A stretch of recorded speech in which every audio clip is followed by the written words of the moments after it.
Philippe va nous raconter ce qu'il va y faire. D'abord, Daniel, le patron. France Télé, à l'heure des JO, pour le coup, il y en aura partout, tout le temps. Combien d'heures? 180 heures sur 15 jours, 8 Ouais. heures environ par jour, entre les directs et les magazines. Donc pas de Laurent Ruquier la semaine prochaine, notamment. Vous êtes contente?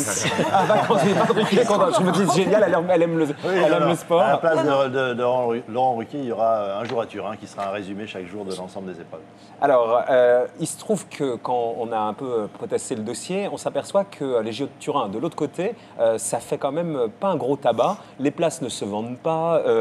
Alberto Tomba, triple champion olympique, accuse ses compatriotes italiens. Il dit, j'ai l'impression que les Italiens ne pensent qu'au foot. On a eu tant de difficultés à obtenir ces Jeux. Maintenant, il me semble qu'on les snob. Il aurait mieux fallu les laisser aux Suisses. Bon, on vous souhaite que ça marche évidemment sur France Télé. Vous faites tout pour. On va y venir avec Philippe. Mais apparemment, c'est pas un tabac là-bas, quoi. Les places ne se vendent pas et tout ça. Avant chaque Olympiade, c'était le même cas à Athènes. Les travaux sont pas finis, Là, ça va pas marcher, on est à etc. J-5, Daniel. Hein. Mais l'ensemble de Turin fonctionnera. Et je peux vous dire que les skieurs français, nous, on a pris ce parti-là de les encourager, qui ne sont pas aujourd'hui très flambards, qui ont été très critiqués. Nous, on a choisi de les encourager et vous allez avoir des surprises. Je vous prédis au moins 10 à 15 médailles pour les Français. Ah ouais, donc vous prédisez aussi un engouement, parce que c'est que ça marche, que là-bas ça fonctionne, d'accord? Non, mais il y a deux choses, oui. On sent pas encore le truc super monté, quoi. Si les skieurs français fonctionnent, l'engouement va venir. Et deuxièmement, vous oubliez une chose, c'est que ça, le ski alpin traditionnel, c'est le matin, entre 11h et 15h. Ouais. Le soir, à partir de 17h30, vous avez toutes les nouvelles spécialités du ski, qui sont des sports qui intéressent les jeunes, comme le snowboard, le ski de boss, etc. Et ça fonctionne. Et là, il y a énormément de Français qui vont avoir des médailles, ça c'est certain. Le patinage artistique, Philippe, à un moment donné, ça cartonnait. Tout le monde voulait les droits. Aujourd'hui, tout le monde se les refile un peu sous le manteau. Ça marche plus, le patinage artistique. Comment vous expliquez ça? Vous qui avez été un spécialiste, et à un moment donné, ça marchait bien pour vous, parce que notamment TF1 mettait des fortunes sur la table. Effectivement, c'est ce qu'on dit. Maintenant, je pense qu'on est toujours le troisième sport le plus populaire et le plus regardé à la télévision. Mais tout dépend de l'épreuve qu'on montre à la télévision.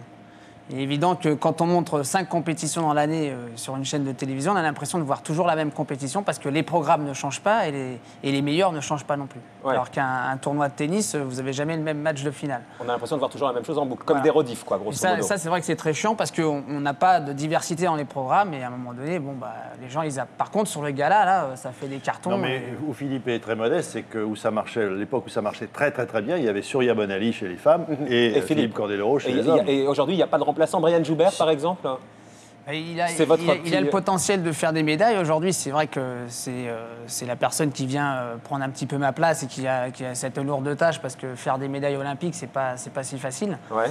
Et c'est vrai qu'aujourd'hui, il accumule des petits échecs avant les Jeux. On va y croire là jusqu'à la fin des Jeux. En tout cas, il le faut. Et c'est vrai qu'il n'a pas passé encore, malgré qu'il soit champion d'Europe, il n'a pas passé le cap de cette popularité qui permet d'amener de l'audience et d'amener les gens à regarder le patinage. Au JO de Salt Lake City, en 2002, vous aviez annoncé des magouilles dans le patinage artistique, la corruption des juges, vous vous souvenez de tout ça? C'était pas il n'y a pas si longtemps. Hein, non, pas si longtemps. Aujourd'hui, vous diriez que les Jeux de Turin sont propres ou pas du tout? Vous disiez tous les pays font pareil, il y a des magouilles, des connivences. Si la France ne magouillait pas, elle n'aurait pas de médaille. C'est la loi du patinage, on pourrait remettre en cause les podiums des 50 dernières années. Fini les magouilles, hein. Oui, quand je dis on pourrait remettre en cause, parce que quand les gens ont réclamé d'avoir la médaille d'or, eux aussi, parce qu'ils la méritaient, finalement, moi, il y a des médailles, j'aurais mérité d'avoir une médaille d'argent, plutôt qu'une médaille de bronze. Donc c'est pour ça que j'ai dit, il fallait peut-être revoir tous les 50 podiums des dernières années. Mais aujourd'hui, les podiums des 50 dernières années. Ouais.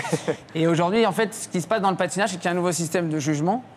Et je crois que ça va encore noyer plus le poisson, parce qu'aujourd'hui, ils ont enlevé cette interactivité qu'il y avait. Le juge ne montre plus ses notes. On ne sait plus. Donc alors finalement, ce que vous êtes en train de dire, c'est qu'on peut encore plus magouiller, quoi. Il est en train de plomber le truc de Bill Alliance, je te dis pas là.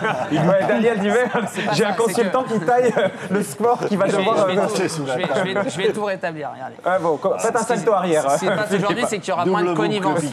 Il y aura moins de connivence entre les juges. Oui, mais... Sauf qu'on protège plus facilement tous les juges. Le patinage balaye devant sa porte. J'ai pas compris le dessin, Olivier Rançon, j'ai rien compris. C'est lié à ma chronique au curling. Ah, c'est lié. Ah, oui, c'est-à-dire que comme on enlève les 2 moins bonnes et les 2 meilleures notes, forcément, on se dit qu'il y a moins de magouilles. Voilà. Et donc, maintenant, ça vous va, patron, ce qu'il dit, il se récupère? Non, mais le problème du patinage artistique a toujours été le même. C'est-à-dire avant, lorsqu'il y avait le bloc de l'Est, tout le monde votait de la même façon de Moscou jusqu'à Berlin-Est. Ouais. Aujourd'hui, on a essayé de remettre ça, disons, en ordre, un petit peu de bataille, un peu meilleur, un petit peu plus honnête. Mais il y a à partir du moment où vous dépendez de notes, de personnes qui vous jugent, il y a beaucoup de subjectivité dans le jugement Ouais, mais là, au c'était patinage. plus que ça, c'était plus que de la subjectivité. Je me souviens d'avoir reçu un certain nombre de. Oui, de mais vous juges, savez, dans tous les sports, on Il n'est parle. pas encore au point, le nouveau système. Donc, Mais c'est forcément, important ce que dit Candeloro. Ça veut dire qu'on ne verra plus les juges comme à l'école des fans avec les notes s'afficher. Voilà, Donc là, ça vous ne le c'est- verrez plus, vous verrez Ah ouais. des espèces de composantes, des composantes, ils appellent ça, dans la note artistique par exemple. Il faut savoir que la note artistique, c'est divisé en 5. En 5 catégories d'artistiques différentes. Et ces notes-là, vous ne pouvez pas avoir 2 dans une et 10 dans l'autre. Donc il y a une espèce de moyenne qui se fabrique. D'accord. Donc ça reste encore plus subjectif. Florence Foresti Car- va tout nous résumer ce que vient de dire Philippe Tout le monde, Candeloro. ils sont en train de- Je vois, elle a complètement. Allez-y, Florence, C'est résumez. comme le permis à points, en fait. On t'enlève des points. Et Rien à non, j'ai voir, pas compris. rien à voir, elle a rien Mais je compris. sais, Vous j'ai avez rien compris, on est Rien d'accord. C'est comme si on enlevait, Il faut lui on réexpliquer, donnait les Philippe, mêmes elle a rien points. compris. Voilà, c'est tu tout. vois Voilà. On est C'est comme d'accord. si on ça. disait Tout à fait. le permis à points, tu passes un feu, on va t'enlever une catégorie de points. Tu écrases un mec, on va t'enlever une catégorie de C'est points. ce que dit le SMS. On comprend rien, mais il est marrant, Philippe c'est un Candeloro. C'est un sport très compliqué. Il invite. Comment C'est un sport très compliqué. Daniel. Je remarque simplement que l'engouement des téléspectateurs pour le patinage est intact. Parce que ce que nous Ouais, regardons c'est ça qui est après, important, en évidemment. dehors, Et en dehors vous du avez un vrai classement, pro, et vous avez lorsqu'on un vrai voit pro, un hein. patineur ou une patineuse avec magnifique musique, finalement, on s'en fiche qu'il soit premier ou deuxième ou troisième. L'essentiel qu'on voit un spectacle magnifique. Enfin, un peu et de en un peu de général, compète quand même, Oui, Daniel. pas sur Il y a les la jeux, compétition. Daniel. Un peu de Pas compète. sur les jeux, parce que là, les jeux, par définition, il y a une compétition. C'est très embêtant. particulier en plus les jeux. C'est pas parce que vous avez un mec qui a été 3 fois champion du monde qu'il va être forcément être champion olympique. Donc c'est ça, il y a de cas- la tension et c'est ça qu'il faut arriver à faire passer, comme le disait Pierre Fula, c'est-à-dire faire bondir L'émotion. les gens et faire passer l'émotion. Bon, vous allez réviser la que le mec musique, il hein, réalise. Philippe. Hein. Vous allez réviser la musique. Hein. Oui, un petit peu. Ouais. Ça peut être Je utile. m'excuse auprès de Claude Nougaro d'ailleurs. Et la dernière fois, il y avait une polémique, vous vous souvenez, Daniel, vous n'étiez pas encore patron des sports, il me semble, mais sur le prix des consultants. On disait, le service des sports, qu'il y avait des consultants de luxe qui étaient trop payés, notamment Laurent Blanc, à l'Euro 2004, 38 000 € pour commenter les matchs. Écoutez, moi, je ne dis jamais de mal. Non, mais je veux pas que vous disiez du mal de vos prédécesseurs, je veux que vous Non, racontiez je veux cette dire, fois-ci. un consultant n'a d'intérêt que s'il est intéressant pour le public. Le consultant, c'est quoi par rapport aux journalistes spécialisés? C'est quelqu'un qui, comme Philippe Candeloro, va vous dire, voilà, ce patineur est en train de s'envoler pour une figure et il va tomber en retombant. Parce qu'il est mal parti. Alors que le journaliste va vous dire, il vient de tomber. Lui, il dit, il va tomber ou il va réussir. Il n'a pas beaucoup de Il temps. vit Hein. d'intérêt. Il faut qu'il le dise quand le mec est en l'air. Sur un triple ou sur un quadruple, c'est C'est très difficile de extraordinaire, savoir mais- si le mec va se casser la gueule Ouais. une fraction de Vous seconde. avez- vous avez Vous avez une chance sur deux, quoi. Vous avez un compétiteur comme Diagana en athlétisme qui est capable de vous dire sur un 100 mètres qu'il y a 4 temps de course. Vous pensez que c'est un jet comme ça, il vous dit il y a 4 temps de course et à Vous 20 le mètres du saviez- départ, vous il est le saviez, capable Daniel, de vous dire avec la position des bras s'il va gagner ou s'il Vous le tourne. saviez, C'est ça, ça un Daniel. consultant. Pas du tout. Vous savez qui est Diagana? Vaguement. Il s'appelle, son prénom? Stéphane.